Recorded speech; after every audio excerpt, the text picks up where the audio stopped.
Elaine, Jerry, the muffin tops. Jerry turns his head from the television. The moment seems to cost him dearly. Jerry, what about them? It's all a muffin. Elaine, you don't get it. The top is the event. The stump is the story we tell about the event, which is always a diminishment. Jerry, it's a muffin. Elaine looks at him, a profound, weary sadness in her eyes. Interior Jerry's apartment. Jerry's head turned a slow, rusty winch, cranking. His eyes settled on George. His face then underwent a subtle, horrific contortion. His brows did not merely furrow, they seemed to collapse inward toward the bridge of his nose. George received this, his own face mutated in response, his eyes becoming two pools of dark, liquid misery that reflected not the room, but the utter void of a life spent hearing and saying such things. He stared not at Jerry, but at a point on the wall just beyond Jerry's head, a point that held the secret to all the world's sorrows. Interior Monk's coffee shop later. George, I saw a pigeon today. It was walking, not flying, walking with a limp as if it had given up on the very concept of ascent. Jerry listened.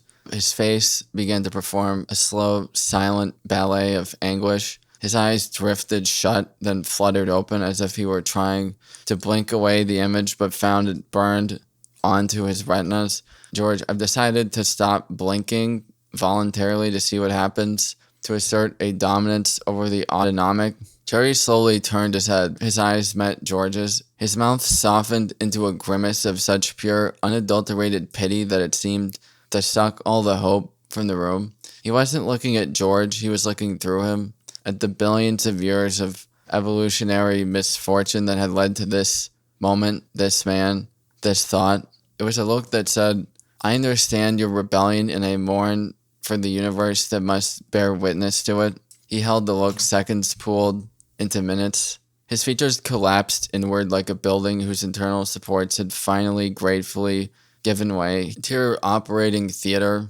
Jerry and George are perched on a metal observation platform high above the open torso of Mr. Johnson, a man they do not know, whose innards glisten under the clinical light like a wet pink map of country no one wishes to visit. Their faces are already masked of profound voyeuristic ennui. Kramer is with them. Kramer, it's like a symphony in here, a ballet of the viscera. Jerry's face undergoes a slow-motion catastrophe. His features don't just frown, they seem to be attempting to retreat into the sanctuary of his skull, repulsed not by the blood, but by the sheer, grotesque materiality of it all. His eyes become twin voids of neoliberal despair, seeing in the open body the ultimate horrifying refutation of Cartesian dualism. He has a body, and the body is a terrible leaky machine. Jerry, a choked murmur. It's just meat. We're just bags of meat. George, the liability, Jerry, the liability of it all. One slip of that scalpel, and it's a wrongful death suit,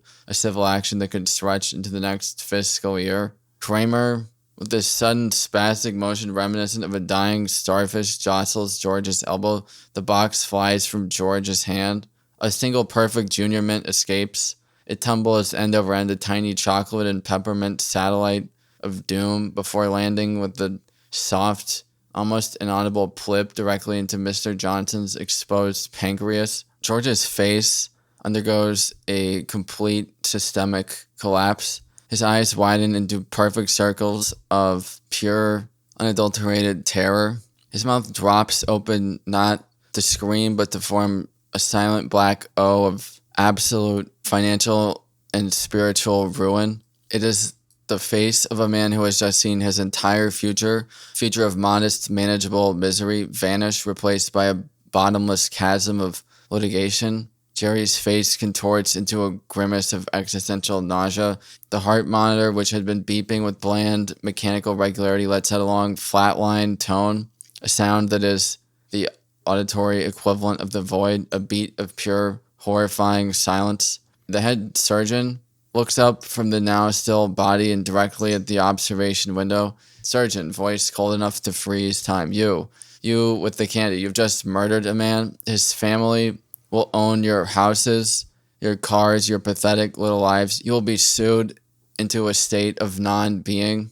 George's face does not change It cannot. It has achieved its final perfect form, petrified monument to catastrophic risk assessment. Jerry's head slowly droops until his chin rests on his chest. Interior Chinese restaurant night. They're standing in line. The line does not move. The air smells like stale grease and lost hope. George, staring blankly at the menu, his voice a hollow echo. The General Tso's chicken. Should we get that? Elaine, the chicken, it's a symbol. The body of the chicken, breaded and fried, it's the proletariat. The sauce, that's oppressive, sugary ideology of the state. We consume it, we become complicit.